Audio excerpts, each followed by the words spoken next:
You are enough as you are. That's the number one thing. You are enough. This comes out of self-love, self-worth, and most importantly, self-respect. The number one thing that you need to work on, or that you will acquire after narcissistic abuse or after working on yourself, is self-respect. And I'm going to talk about women here, but men, you know, the same thing goes for them. But a woman that knows her worth, a woman that loves herself, that respects herself, won't allow certain behaviors from other people. Like, if you're going to choose one thing, choose self-respect, because that implies that you are boundaried, that you can say no because you respect yourself. You won't tolerate people treating you different, certain ways, not at all, because you have your standards, you have your, no, this is not happening, right? Because I don't tolerate, for example, there are certain things that I naturally wouldn't even consider, because I love myself, right? Which is my second part. Self-respect comes from loving yourself, from self-love, from self-worth, knowing your self-worth, knowing that you are enough as you are. Don't let anybody tell you that you need to lose weight, be taller, I don't know, have a different hair, whatever. Don't let anybody tell you that you need to change, because all this changing and molding yourself and twisting and turning, right, to, for example, narcissistic abuse, all this twisting and turning and adjusting and adapting to these people doesn't serve you, right?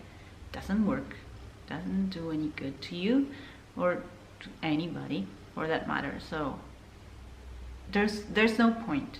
Having self-respect implies that you love yourself, that you know that you are good enough as you are enough. So this is how you have self-respect.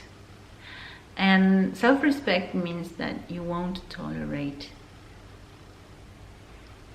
weird things. Like, for example, you will start to associate with people with nice, good energy, you know, with good energy.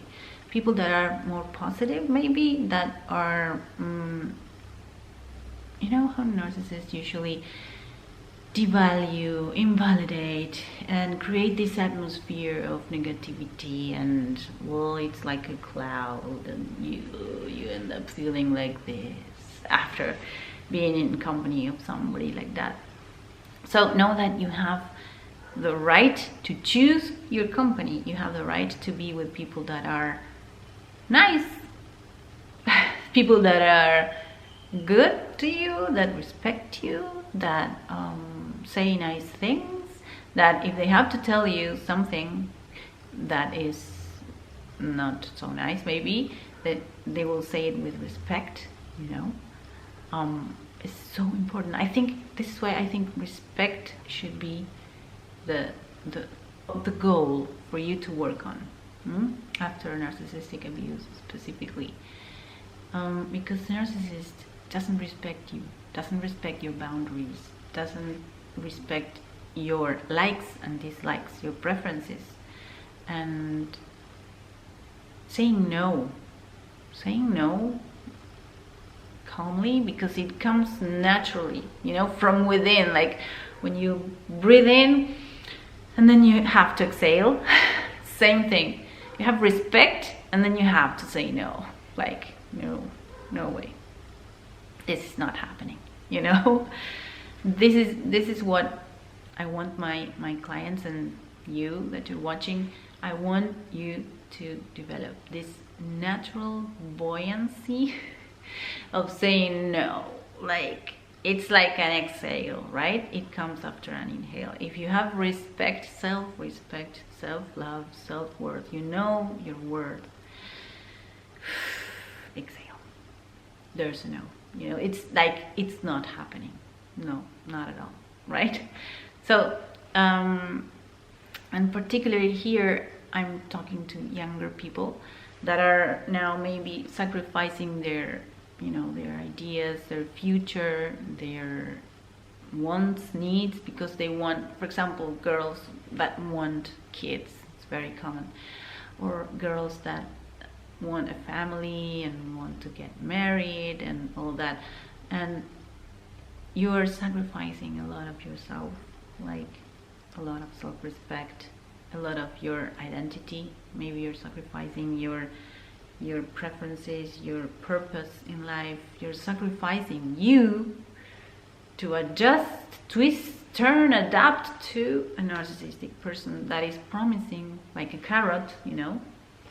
He's holding a carrot in front of you so that you wait and wait and wait, and time extends, and it's longer every day until they finally give you what you want. But once you get there, for example, marriage, kids, and so forth, it's too late. Too many years have passed. The relationship is not good, but you try to justify it. So, younger women, please love yourself, work on your self-esteem, your self-worth, your boundaries. Do that, because a woman that respects herself won't allow any of these silly things like, yeah, we'll do this in 10 years when I decide that the wind blows from the north and I will see that the sunset is just right, like I'm watching right now, the sunset. Lovely. And, you know, my neighbor is not at home with the, whatever, 1,000 different variables, right? And you've lost like 20 years of your life, right? So value yourself, love yourself, self-respect, work on that, especially for younger women. Talking to women today. Yes, and one more thing that you do when you work on yourself and when you have self-respect, and you know you are a narcissist repellent. You are all right if you say no to someone and that person disappears from your life or gets angry at you or has a negative reaction. Or, you don't care, you know. You don't care because you love yourself. You have fun. You are a good company to yourself, and you will be with yourself until the last day. The idea is for you to work on you so that you have, you know, you're great company.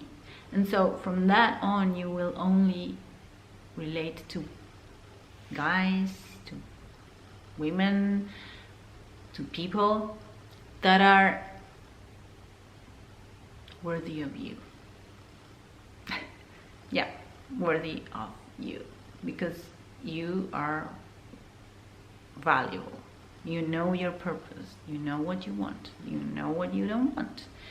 You are willing to sacrifice a relationship if you don't receive good things from that relationship, and know that you have that you can do that. You can say no, and that person can leave, and maybe that person will stay. And if that person loves you and is intelligent, because let's face it, you're a very valuable woman, and if that person has the same, is compatible with you and has the same maybe ideas and values, and that person may say, okay, you know, yeah.